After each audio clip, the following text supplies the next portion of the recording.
You are listening to Fantha Tracks. Because of the following special program, Wonder Woman and the Incredible Hulk will not be presented this evening.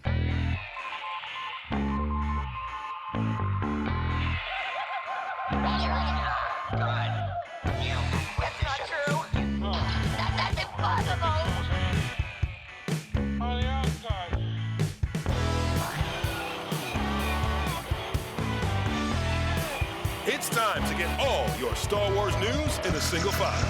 This is Making Tracks. Here are your hosts, Mark Newbold and Mark Mulcaster. That's not true. That's impossible. You're listening to Making Tracks. This is episode 107. I'm the co-host Mark Newbold, and joining me today, as always, is, well, he's sitting right opposite me. It's kind of weird because I'm not used to looking at you when I'm doing these things. Introduce yourself. Oh, hello, it's Mark Mulcaster from, I suppose you'd say, Fantha Tracks, and of course, the Rebel Legion Elstree base. There you go. I love the bit of your Velcro showing. That's canon, apparently, isn't it? It is, yeah. You do see some pilots with their kind of black Velcro shown in A New Hope, so yeah, it's kind of casual pilot wear. Yeah. Casual pilot wear, that should catch on. We're at Coventry, we're in Coventry, Yep. We're at Meanwhile, which is mainly a comics event, isn't it, really? Yeah, Comics and Arts Festival, yeah. But there's a few Star Wars guests there. Kieron Gillen's here, George Mann is here, Nick Brokenshire's here. So there's been a panel, which you will hear later on in the week on Fantha Tracks, which was really rather good. Mm-hmm. You're here, obviously, in your finery. Yep, I'm here with the Rebel Legion and, of course, the 501st UK Garrison, and we're just been basically, saying hi to everybody, taking photos with the guests and, the public and stuff, and just generally having a great time. And me and Claire and Carl and Matt went for a very nice burger. Nice. It was really nice. Awesome. It's been a good day. I still don't actually quite know what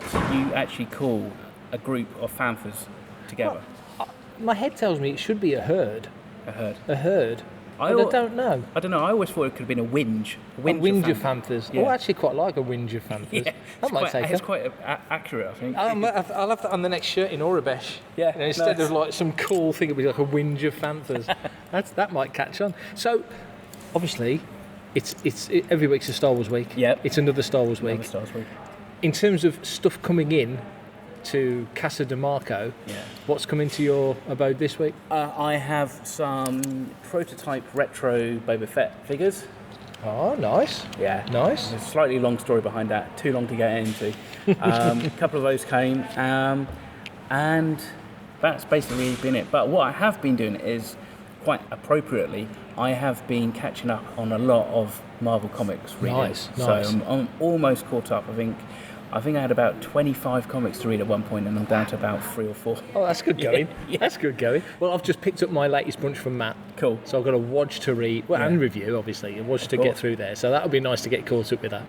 It's been a quick week. So then again, we didn't record till, Tuesday? Was it Tuesday last week? We recorded Monday or Tuesday last week, and I was actually at work. So, yeah. It's a bit bonkers, but bonkers. It's always bonkers. Yeah. Let's get into some Star Wars stuff, because the centrepiece of today's episode is the Star Wars Visions Roundtable. I was lucky enough to be a part of with a few other sites and podcasts and other folks. We spoke to a couple of the producers, so we'll get to that in a bit. Obviously, as you listen to this, the show comes out on Disney Plus tomorrow. Yep. I've been lucky enough to see it, and it's very, very, very good. So all good news there. But let's get into a bit of news. Katee Sackhoff talks The Mandalorian Season 3, refers to Bo-Katan's role in it as unfinished business. What do you make of that? Well, that is, I think that's a good way of describing it, really, when you think about it, because the end of Chapter 8 of Season 2, you kind of think, what the hell is going to happen? Because Din's got the darksaber, and and you can't just give it over. No. Not really. So it's. He tries to, doesn't he? Yeah, exactly. Just take it. But so you just wonder, is it all going to kick off? And actually, would we see that? Is this one of these things that actually you could imagine they almost pick up where they left off with the beginning of Season 3, or do we just see something a little bit later on? I kind of like that thought process though, that we actually pick up Luke. The door is shut. Luke's gone. Yeah. You see the X-wing disappear. Exactly. And then the music picks up, and it's Din looking at Bo, and Bo looking at Din going, yeah, we've got to sort this out. Awkward. Now. Yeah. That's how Gideon escapes in the melee. That's how Cara gets killed in the firefight. Take her out of it. Exactly. Yeah. Something's got to happen, because that's the thing. You kind of think there's got to be something like that. Yeah. Because also, I suppose you could have, Din's kind of mindset as well.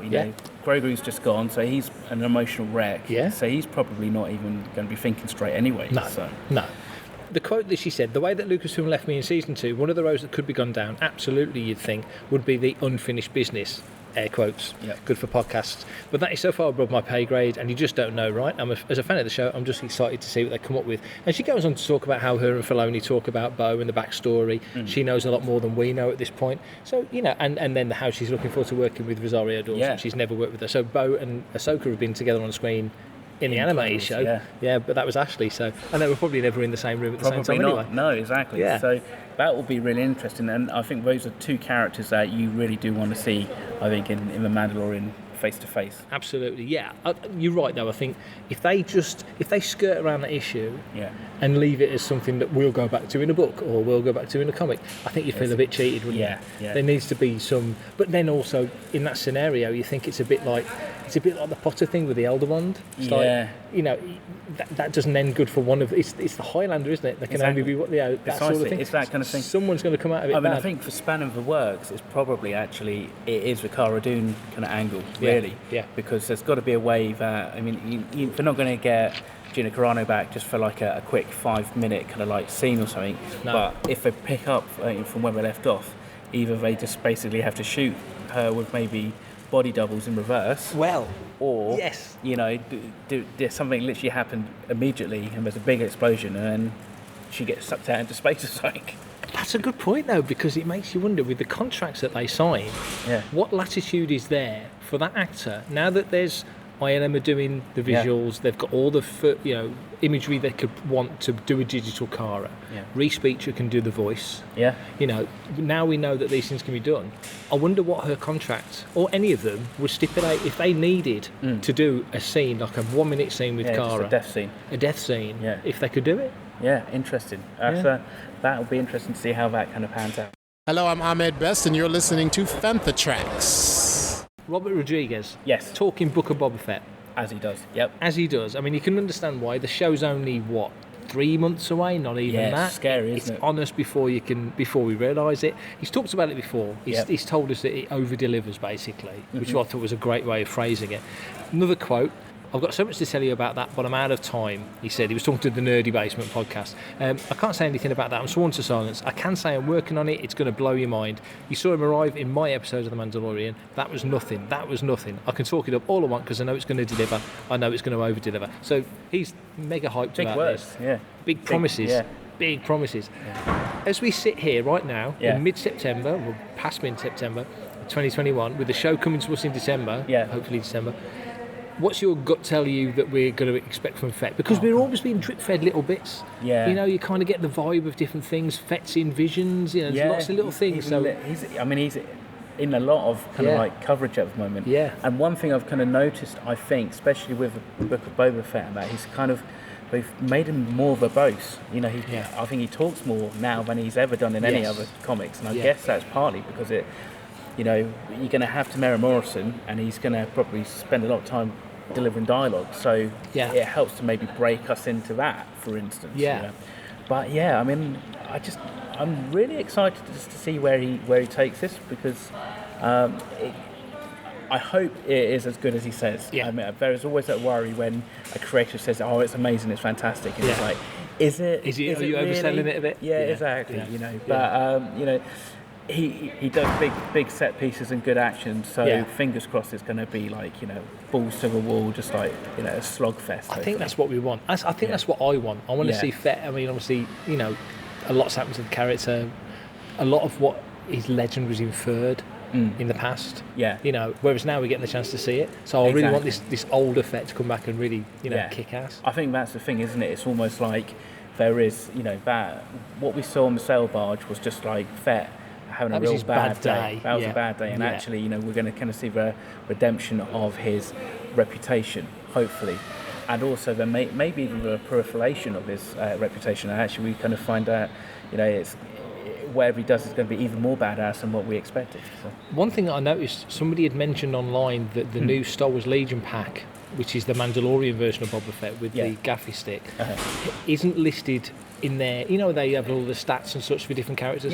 He isn't listed as a villain character, which Boba Fett generally is kind of darker. So he was more of a heroic character. And the explanation that I only briefly read it was that this is just a change in their system of how they describe characters, because there's a lot of grey characters like smuggler characters and such, underworld characters. But nevertheless, it really was the first time that Fett's been referred to or shown as anything other than a nefarious kind of guy. Do you think that's the way they're going to get? Can you see Disney Plus leading a TV show with a villain rather than a hero? Marvel did something kind of similar with The Punisher, I think. Yeah. And that was just brutal. But I kind of think that the way they kind of like announced him in the season 2 Mandalorian, in the episode that actually Robert talks about, he was very much, it was like, you know, that was him almost turning babyface. Exactly. Yeah. And you can see that they're doing a little bit of kind of like, you know, promotional work just to try and kind of like give him better PR and stuff like that. You know, I mean, I would love for them to keep him as an anti-hero. I think it kind of, you know.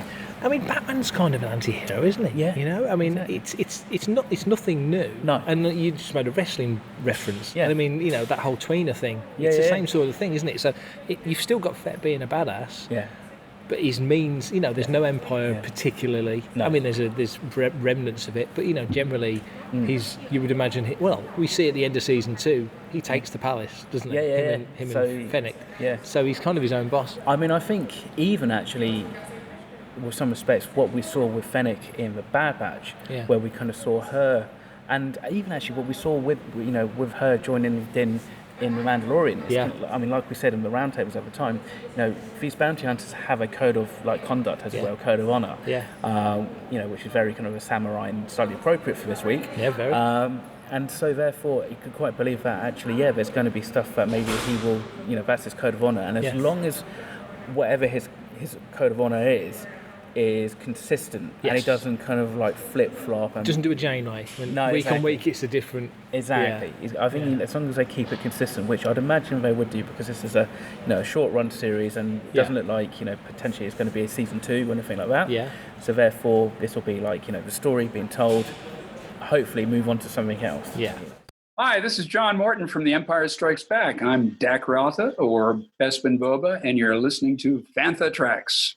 Son Kang, Han Solo as he's known in those films, he's in Kenobi.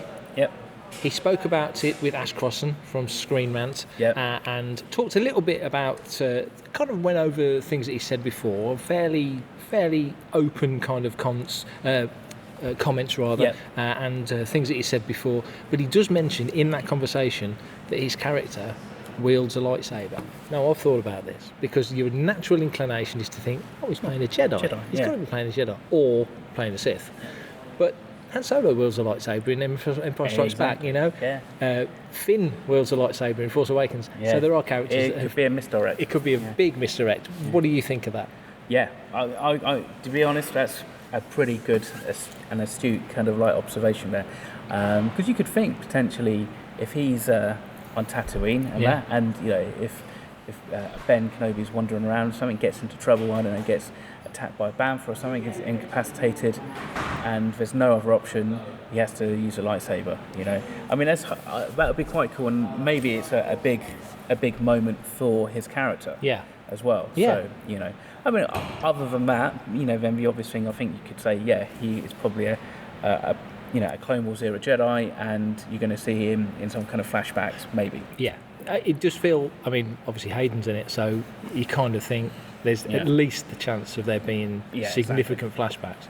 It would be quite interesting to be able to do that. I think I just wonder from a PR point of view whether somebody at Lucasfilm PR is pulling their hair out, or whether it's like you just said and it is a misdirect and they're going, good one. I mean, because it's difficult. I mean, we have seen, and even we see it with Giancarlo Esposito. He seems to be. He walks a line of how much he can give away. And I don't think he's ever said anything quite as explicit, even about like the Darksaber after season 1. But you kind of think that potentially, everybody's probably been been read the riot act. Yeah. Everybody probably knows exactly what's on the line with the NDA and stuff like that. So he's either had an approval to say that he can say that, or there's some kind of mystery box going on. Because it feels like exactly that. It feels like a Disney thing. Because I mean, Tom Holland, Loose Lips. Yeah. You know, Ruffalo, Mark Ruffalo. Yeah. You know, he's let slip a couple of things before. Yeah. They get a bit conversational and forget where they are. Exactly. It can happen. It totally can happen. I mean, it happened in the Rogue One panel at Celebration Europe 3. God, that is still the best panel ever. Which we'll skip over. Yeah. But, it happens, and I suppose it's, like you said, it's very easy. I mean, I think actually if you go back and you watch the San Diego Comic-Con panels, and every time somebody was asked a question, it's almost like they had to look over and double check they could answer it. And JJ and Kathleen were like, yeah, go on, it's fine, which I think is actually a bit of a shame, because there's nothing really in any of those questions where you can go, oh my god, that's a big spoiler. Yeah. But then obviously to some people, even like looking at a teaser poster is a spoiler. Exactly, and it is the thing where a lot of websites, hopefully not us, but I'm sure we've fallen victim to it or gone down there an alleyway we shouldn't have done before. But a lot of websites will look at a tiny out of context comment. Yeah. And just run with it. Exactly. When it doesn't mean what you think they do. Yeah. Well, I mean, that's the thing, isn't it? I suppose it's a balance between speculation as a good thing and speculation as just basically just clickbait. Yes. Really. Yes. And luckily, I think, at least I'm pretty sure that Fan for Tracks hasn't actually done too much clickbait, at least in my time anyway. So never knowingly. No, exactly. But I'm sure if you went through it forensically with a microscope, I'm sure you'd find something. It happens. Yeah. We might have to put some out now just to prove us right. Yeah, exactly. Let's think of some shit and put it out. For everything in one location, daily news, reviews, interviews, podcasts, video, and social media feeds. Bookmark FanthaTracks.com for Star Wars news 24/7, 365.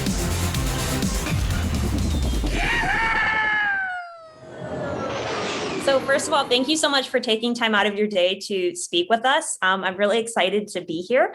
My question for both of you is, with Star Wars Visions, this is obviously a unique crossover of two very different storytelling mediums. When the initial idea to do this project came about, did you find blending the different worlds of anime and Star Wars a challenge, or did you find it came together rather seamlessly? I noticed with the first episode, The Duel, I was like watching it and you see these characters come out and you're like, oh, this is anime. But then the music comes over and you go, but it's Star Wars. And then like halfway through the episode, you're like, oh, it's a Star Wars anime. So how would you describe how you achieved this? Yeah, that's a great question. I think in truth, it was actually pretty seamless. And what I mean by that is so much of Star Wars is influenced by a similar cinematic language is anime, and a lot of that is Kurosawa and Jedi films and a lot of Japanese cinema. And so I think in many ways these things really harmonize and to that point, I think we've been inspired by anime for a long time. I don't think it's any secret that a lot of our work, it's very clear that there's a deep love for Japanese animation at Lucasfilm. There has been for a long time, George included. And so I think, it was not the challenge was really more about excavating the Star Wars heart and soul and making sure that when we say what is anime, each of these stories and each of these studios really have a different tone and a different feel.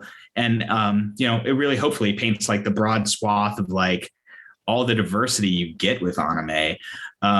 So it's really just finding the heart and soul of each one of these stories and helping these creators tell the best Star Wars story that was as authentic as possible. But, at its core, I think the imaginative world building of Star Wars is very similar to what anime creators are doing. And the very visual cinematic language and action sequences that anime is known for is very similar to what George was doing, and we've carried forward in current Star Wars storytelling.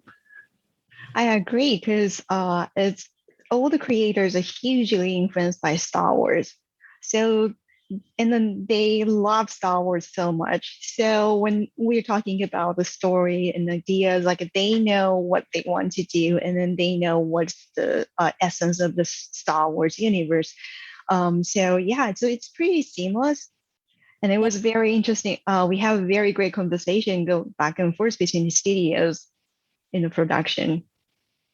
Yeah, and they were all. I mean, that's a good point, Kanako. Like literally every conversation we'd sit down, and I felt a kindred spirits, because the conversation usually started with the director talking about, oh, I saw Star Wars in 1977 in the theater, or I saw Phantom Menace in the theater in 1999, and it changed my life, and I realized I wanted to do that too, and I wanted to create worlds like that. And it's that moment of like, oh yeah, I know that feeling. And everybody that I think touches Star Wars knows that feeling.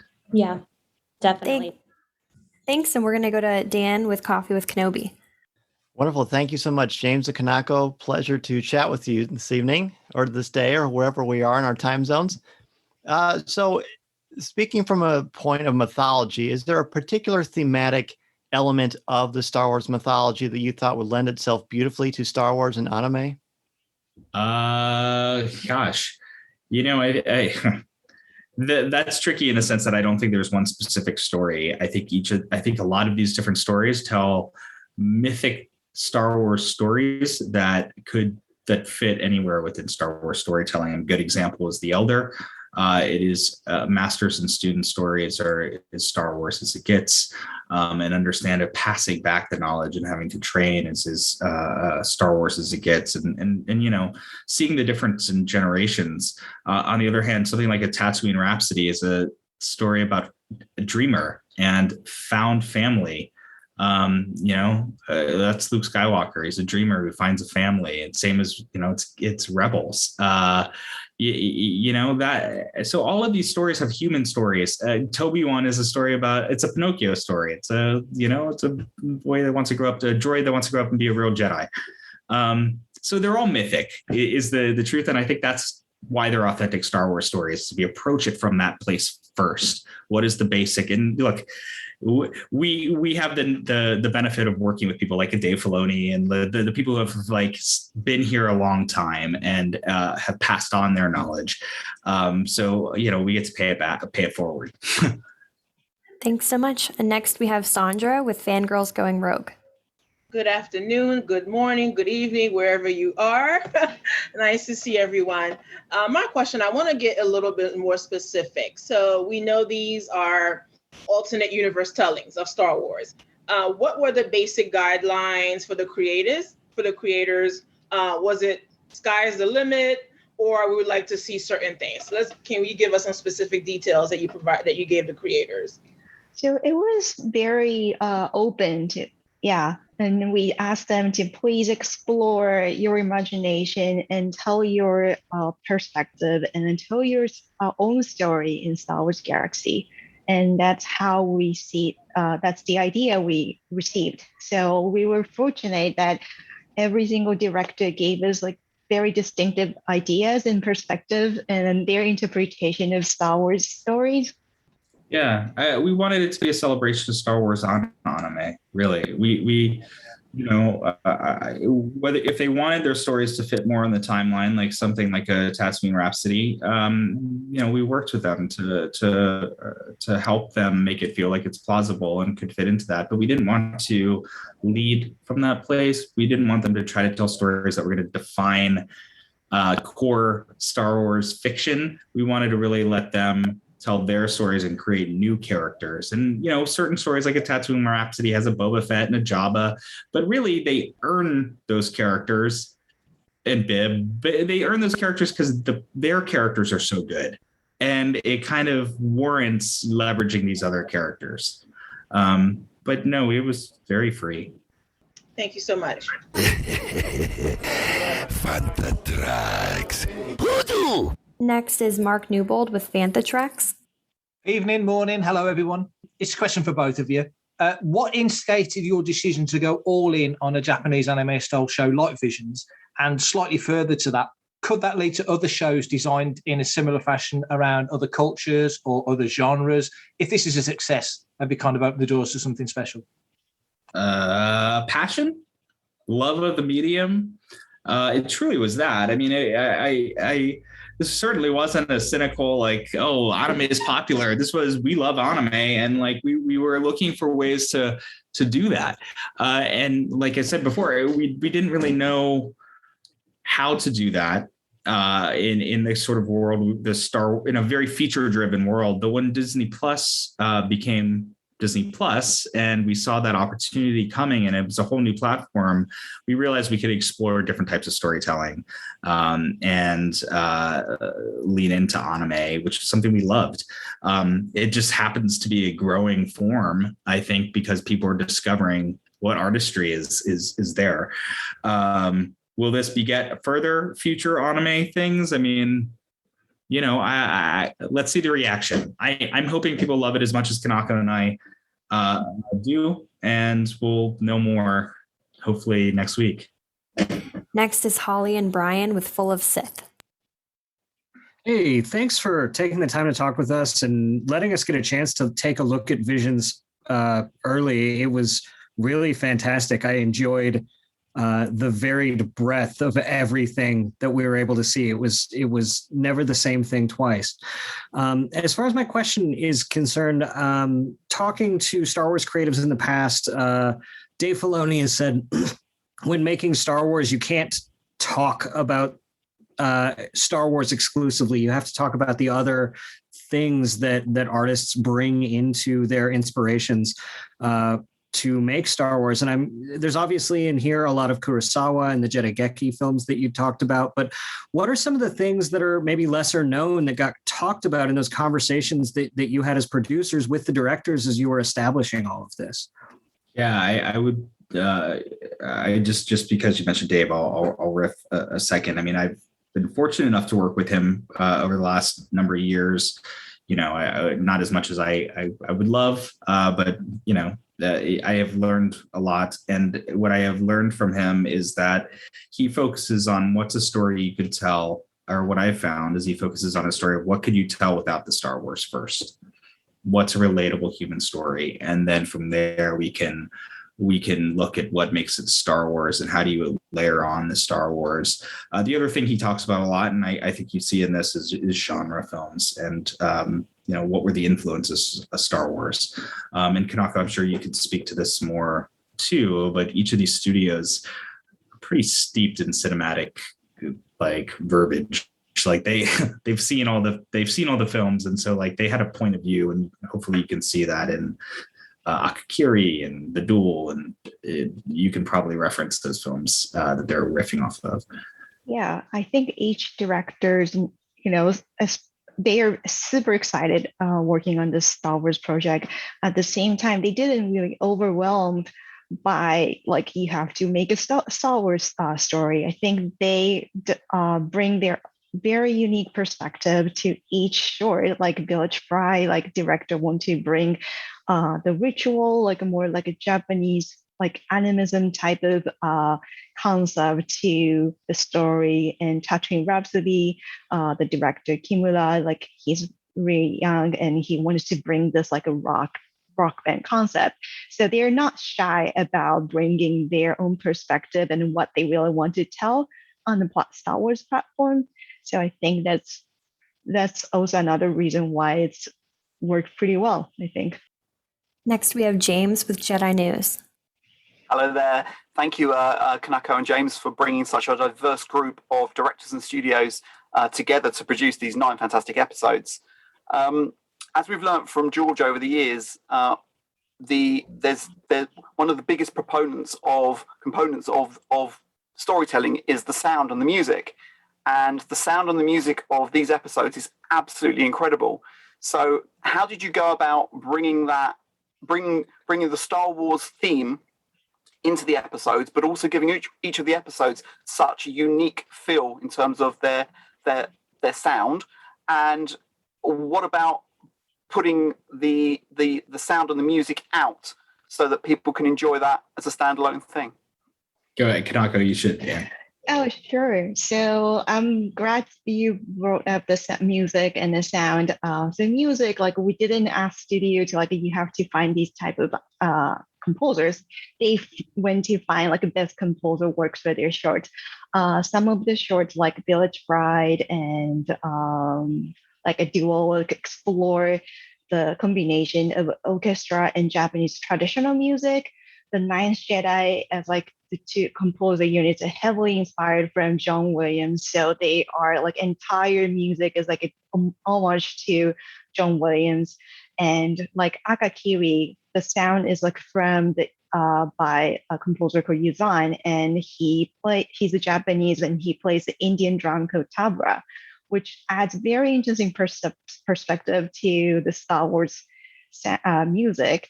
For the sound perspective, all the lightsaber sound you hear is from the Lucasfilm sound library. So it's authentic lightsaber sound, as he might have noticed. And some of the shorts did the sound mixing session with Skywalker sound. So that's also enhanced the authenticity in a way. And yeah, I'm sure you will find like lots of interesting findings as you repeatedly watch the short, and I hope you enjoy that.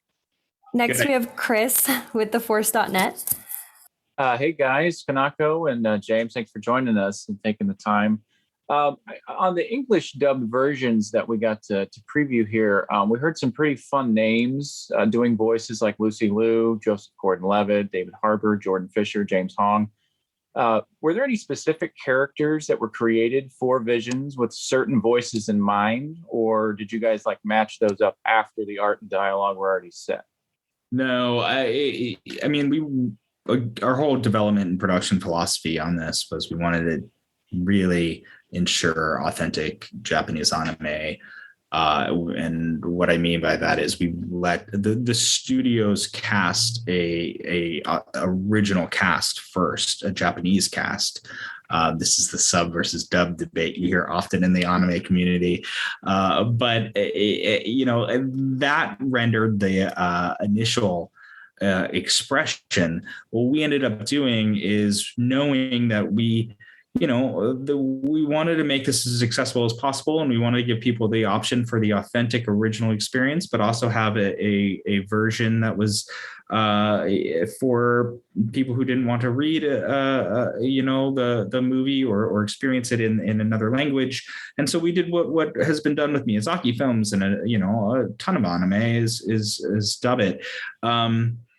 And so, no, none of the characters were created with specific actors in mind. What I will say is that, actors are artists and they have their own renditions of characters, and they read characters in a different, in their own kind of way, director regardless. And like they have their own, you want to lean into their talent. And so some of the English actors express the characters slightly different. In a more a different way than you would see in the Japanese version, and it's really cool to see. Frankly, it's but none of them were created for these actors. I think what's exciting is a lot of these actors joined the project because they loved Star Wars and just as much they loved anime. Fantastic, thank you. Hi, this is Guy Henry, and you're listening to Fantha Tracks. Enjoy. We're back to another Star Wars podcast. Hi, James and Kanako. Thanks so much for joining again. So one of the things about this show that I thought was so exciting was it felt like a huge milestone for Star Wars, being such a unique crossover. And I guess for James specifically, you've worked on many Star Wars projects before. So I was kind of curious, how did Star Wars Visions compare to the previous Star Wars projects you've worked on? And how did it differ? Did you have to change your approach or anything? No, I mean, that's a really good question. Again, this kind of goes back to what I was saying before. You approach these stories, I think, from what's a good story and who's the creator and how do you help the creator realize their vision. We're not addicted. We don't really dictate at this company. We're not prescriptive. We believe in talent. And I think our goal is always to make sure that talent storytelling is as best as it could possibly be. And we work with them. No matter the medium, every medium has a different kind of form and challenge. I think the thing that was a little different with this expression or this project in particular is the visions framework, is the idea of, it's sometimes when you're dealing more with core fiction, it's okay, what part of the timeline are we on? How do we make this work so that the context of that era facilitates a story, and it's a dialogue in that regard. We got there with some of these stories, but that wasn't what led it. It was we wanted to let these creators just explore anything that was exciting to them and influenced them over 40 years of Star Wars storytelling. So there were creators that said, my Star Wars was Knights of the Old Republic. Oh, wow, that really blew me away. I want to use elements of that. Okay, that's totally fine. And there were creators that wanted to stay more in the pocket of kind of traditional, the original trilogy. So it was really more of from that perspective. I think that was the difference. Really, is it wasn't so. The timeline art discussion didn't frame the context. It was lean into the animation first. What do you want to say? What do you want to do? And then we'll see how we can adjust. But yeah, I mean, I don't know. It always comes down to what's a good story? What is the story trying to say? Coffee with Kenobi. So watching all these episodes, there really, truly are not enough superlatives. Every single episode could be its own series in and of itself, and no one would complain because they're magnificent. But we got to talk about Tatooine Rhapsody and that incredible rock anthem. Maybe the most significant piece of music since John Williams composed anything. People are going to go nuts for this thing. I just want to hear about the creation of that magnificent tune. Oh, man. Yeah, so I think the director wants you to do some 70s garage band feeling.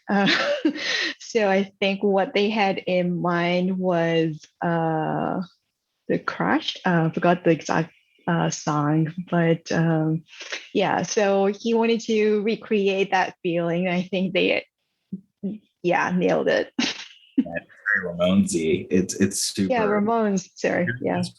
Very super cool. Well, both versions are cool. So this is another watch the sub and the dub, because the sub definitely has the original sort of Japanese version. But one of the things that was super exciting was Joseph Gordon-Levitt loved the short, and part of what he was excited about doing was to sing that song and to do his version of that song in the end. It's the same song, but man, he sang his heart out. That was the coolest VO session I think I've ever experienced, because it was just watching him, just fall in love with it and rock. So yeah, I agree with you. It's super catchy. I think that guy's got a real future. Yeah. On places. Fangirls going rogue. Okay, so I'm gonna put you both on the spot. Put on your fan hat. Which one of the episodes resonate with you a lot more as a fan? I'm not gonna say tell me your favorite, but which one do you find yourself like you would watch over and over and over again? Mine is obviously the Duel, because it's just a classic. That classic vibe of anime style. So tell me, which one is your that resonate with you a lot more? Oh, Kanako, I'm giving it to you. I'll give you more time to. Whenever I watch any movies, and I want to imagine what's the other characters doing behind this a main story. So from that perspective, I really love watching The Village Bride. They introduce the lives and different ritual of the people living the planet Kelia, and I was really fascinated by all the designs. So yeah, I love watching that short from that perspective. Yeah, it's definitely hard to pick the favorite. So thanks for that question. Yes, thank you for phrasing it that way. They're also different, and that's part of the charm of the way we partner with these studios, is that we pick them because they're different. So I have different favorites for different reasons. What resonates with me the most? I don't know. I would say Tatooine Rhapsody because of the song, obviously, but it's also was one of those breakthrough moments in the production of. We got this all started with a couple paragraphs right? It was like a paragraph on a white paper. You didn't really get a sense of what the storytelling what it was going to look like. And I just remember reading their intention that they wanted to do a rock opera. And I really wasn't sure about that. And they did have one little sketch of the kind of cheaty design of Boba Fett. And it was one of those moments where I was just like, I don't know if this is Visions. And then the more I thought about it, the more I realized, like, no, that, we talking people like Josh Rhimes and other people at Lucasfilm who were part of the project, maybe this is what Visions is. Maybe it is about taking leaps and when you can have a rock song in the end. And so I'm glad I got on board because I think that short really speaks to me in the end. Let's go to Fantha Tracks. Similar question to Chris's, but hopefully from a slightly different angle. There's a very specific vocal style and delivery in Japanese animation. So did that have any bearing on the American voice talent that you chose for the show? And just briefly on Tatooine Rhapsody, whoever decided to call the bass player Guy after Guy's a butler in Black Sabbath is a genius. I just had to say it. That's a great Easter egg of sorts. I don't know. I mean, Kanaka, were you? When it came to the English dub, I don't really think that was necessarily, we didn't have that concern, Mark. It wasn't, we weren't casting for that. I think to the answer earlier, each of these actors sort of embodied the character in their own way. They did see the original, and I think obviously they were very influenced by that, but I think they also, they all have their own thing that they do, and they brought that to it. Let's go to Full of Sith. Hi, Kanako and James. I will echo everyone else's delight at getting to have time with you today. The thing I want to know is that these stories all have some pretty common themes that we see throughout Star Wars. This idea of family, the idea of destiny, this concept of confronting hidden evil. But they all manage to be obviously very different stories, even aside from their clear visual variation. Did you have to do anything to steer them from having any overlapping concepts, or did that happen pretty organically? It happens organically. We were so lucky when we received all the pitches. They're different and distinctive. Every single one was unique. Yeah, and I think where they do overlap, it's because they get Star Wars. I mean, we're all kind of talking about the same things that appeal to us about this franchise, and it's not to say that it won't evolve and there's not other interesting things that can be done, but like the heart and soul of the storytelling is so rooted in the Star Wars that we all know and love, and I think that was the same for these creators, so those mythic themes is what they kept coming back to. Hopefully they're expressed in enough different variety that it's not one note, but I think some of those similarities are because it's Star Wars and they're authentic stories. Jedi News. We hear you talking very passionately about the series, and rightly so. You've alluded to a lot of things that went on behind the scenes, and we've been blessed on Disney Plus of getting behind the scenes on The Mandalorian and other things like that. And I'm wondering if there's a potential, or if it's planned to do a behind the scenes of the creation of the series on Disney Plus, obviously. That's a great idea. Lillian, maybe that's a good idea. I mean, it was tricky in the sense that we're in the midst of COVID, so getting a ton of footage isn't easy, but everybody document. Yeah, I mean, it's a great idea. There's a lot of interesting creators involved with this. I mean, I just think it'll be fascinating. It's very different to a series like Rebels, where it's the same creatives. Obviously, you have different writers, but it's the same creatives working on all 20 episodes. Here, you've got so many different people working on these 9 episodes, and I just think it would be amazing to see behind the scenes of how it all came together. Maybe especially because of COVID. Yeah, we'll see. Let's try to get the Force.net in really quickly. We have 1 minute left. Yeah, so I noticed that the length of these episodes ranged between 13 and 22 minutes. Was there any direction given to that as far as how long these needed to be? given what the story was going to be, or was that just kind of how they turned out? And each one of them seems like they really were left open-ended. So you're making it perfect for a Visions Part 2, or, like a follow-up to each of the 9 episodes. I think we had a range, but we broke our rules. So I think initially we were looking at, and Kanako, check my memory on this, but I think we were like minutes. Yeah, we were talking about target is 12 minutes, 15 minutes, and then some of the shorts is we want to do more, so become a little longer than that. Yeah, The Ninth Jedi is a good example of that. They actually, I don't think this is too revealing, but they had 2 stories that were kind of taking place in the same, that were loosely connected. It was very clear. They had a whole mythos built in their mind, and they had 2 shorts that in a way connected to each other, and they were different proposals.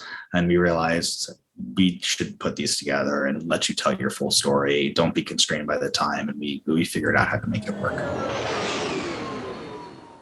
So Star Wars Visions is on Disney Plus tomorrow. That's Wednesday. Everybody will be able to watch all 9 episodes at once. Knights of the Old Republic, we talked about it last week. Didn't have an awful lot of information other than it's coming to PS5 and PC. Now it appears it's a timed exclusive, which means it probably will come to other platforms, including Xbox. I think the first 2 only came out on Xbox initially.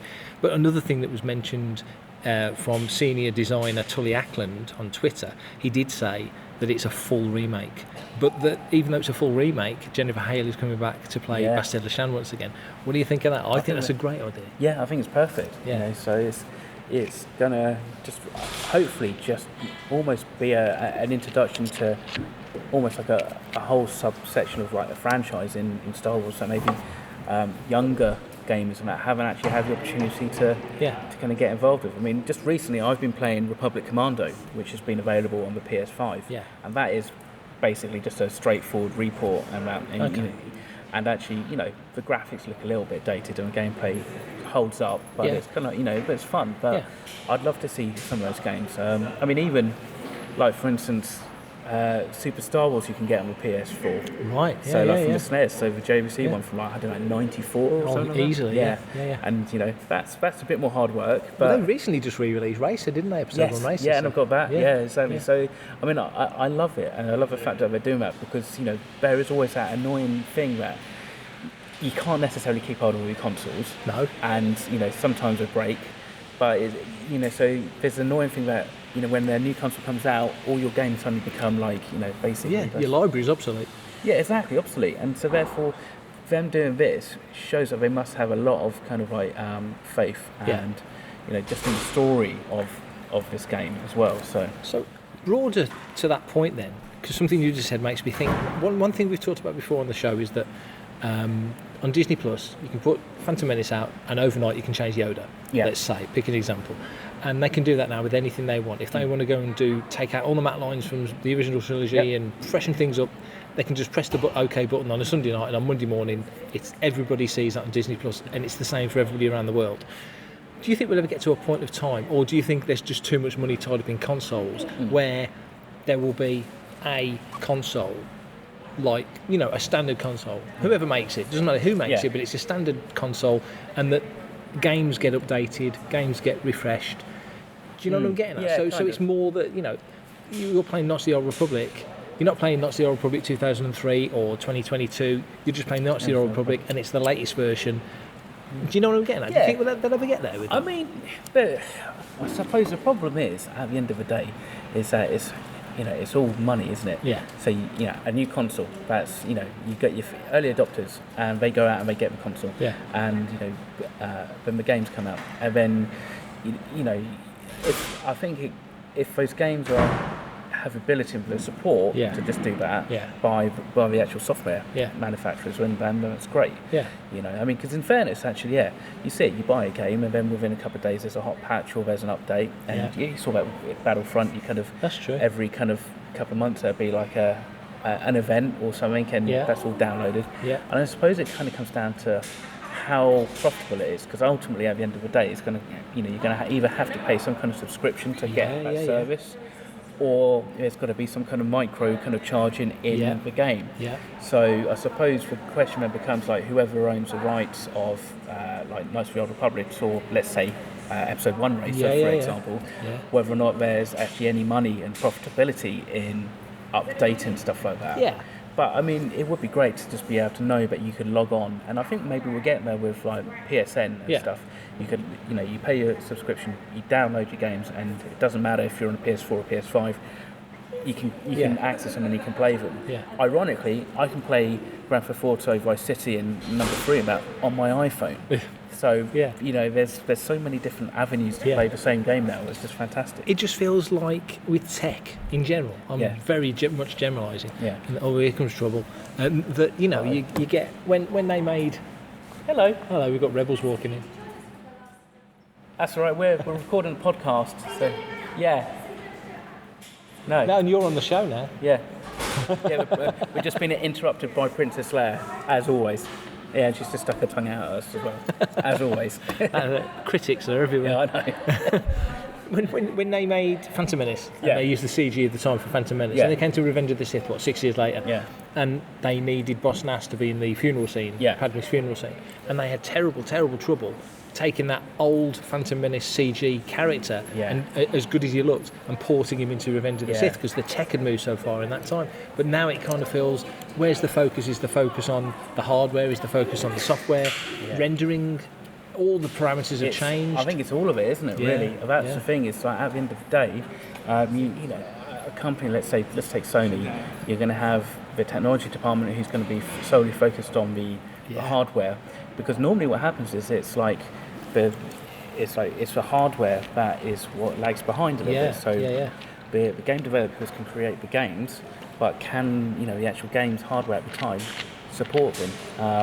And I think actually, I tell you what, it was on the Disney series about the behind the attraction, where they were talking about when they were doing the Millennium Falcon ride at Galaxy's Edge, and they were basically saying that the hardware that they were using to test the game was playing these fly-throughs at like 12 frames per second, and they were just basically hoping that by the time the actual park opened up, it would be where it needed to be, and technology caught up. So there's always this, which is a very Lucasfilm thing, isn't it? Absolutely, totally, and that's the thing. I mean, I think that's why it took so long for us to get the prequels, was because technology had to catch up with George's kind of ideas and stuff, and then now we're at that point where even now everybody's probably still rushing out and trying to buy 4K UHD TVs.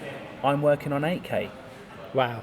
The Olympics was shot and captured in 8K at 120 frames per second at some places. Wow. So there's always levels of catching up and stuff like that. And normally it comes down to a drive through consumership of the cameras can kind of, for instance, with image capturing, the cameras can capture that image at that resolution, but then what do you do with it, and how does that then get used? And the thing is, to a degree with that in particular, just because you acquire an image at 8K doesn't mean it needs to be kind of presented to the audience at 8K. It just means that you've got that resolution to play with. So it's it's just it's a hamster wheel. Basically. It is. It's kind of mind blowing, really. Like you say, when you'll get to a point in 20 years' time when you'll have 8K and somebody will be going, we need to upscale this. Exactly. And that's it. And that's what happened. Every time there's been a new format, you think that every time there's been a new format from VHS to DVD, that's meant that there's been a new version of, let's say, Star Wars out. And then we went to Blu-ray, and now we've gone to digital, and video disc, laser disc, and now it's it's the HDR Dolby Vision with Dolby Atmos, and that. So then what happens after that? There will be people. There's always people in these companies like Sony and Disney and that who are there at the beyond the bleeding edge. They're the people who are saying this is where we're going to go and this is what's going to happen. And stuff. So stuff we don't even know we need. Exactly. Precisely. So it's exciting. It's exciting. It's very exciting. But it's good news that Knights of the Old Republic's coming back. Yes. And if the tech keeps moving forward as it is, you can imagine that it would be easier for them to bring other things back. But then by that point of time, we may be so far out. Well, the question is like, does this new remake, is this going to be VR capable? Because again, it's a role-playing game, so surely something like this would be an ideal candidate to have some kind of VR aspect to it. Yeah, absolutely. And one of the final thing before we roll out the show, will they consider this canon or will they consider this Legends? Ooh, yeah, interesting. I'd have to go back and actually look at the story to see if there's anything. I mean, it's set such a quite a way in 3,000 or 4,000 years before, isn't it? So therefore, it's whether or not there's anything that contradicts what we've maybe seen in the High Republic or anything like that, or if maybe actually again it can be so far back in its a little pocket. Yeah, exactly. Yeah, and then actually, but that's the problem is whether or not then that then potentially limits or hampers anything that then does get developed later on. But then hey, what's a retcon between friends? Eh? Exactly. We've been doing it 40 years. It's never a problem. Exactly. That is all we've got time for episode 107. Thank you very much for joining us today, and hope everyone's enjoying Visions when it drops. Yes. So, Mark, off the top of your head, how can people get in touch if they want to leave us a comment, question, or theory? Okay, well, the first thing I'll say is if you really want to get all the information... Don't you love these people? Don't you love these people? Yeah. If you really want to get the bloody stormtroopers, if you want to get the information, I would listen to the end of another episode of Making Tracks because it's all on there correctly. But from what I can remember off the top of my head, because I never prep these things or remember to take any information with me, I should put it on my phone. You can email radio@fantatracks.com for any questions or queries or thoughts or anything else. If you want to get in touch with us, you can find us on all the different social media platforms: Twitter, Facebook, YouTube, including the free Fantha Tracks app. Oh, the Fantha Tracks app. Yes, there's a Fantha Tracks app, isn't there? Yeah. And it's free. It's free! There you go. And so that's really good. You can get that anywhere and listen to it. Thanks for that, Mark. And what else is there? You can come to fantatracks.com, and I should know this off by heart because I read this every single episode. You should do. I should have it on the back of my eyelids like the girl in Raiders of the Lost Ark. But yes, we will be back next week. Actually, no, we won't. We'll be back later on this week. Yes. With an episode from Meanwhile in Coventry. Yeah. The panel with George Mann, Kieron Gillen and Nick Brokenshire panel, which was very, very interesting. We're also speaking to Reese Beecher this week, so we will have that coming out very, very soon. And that's all I can literally remember of what I'm supposed to say.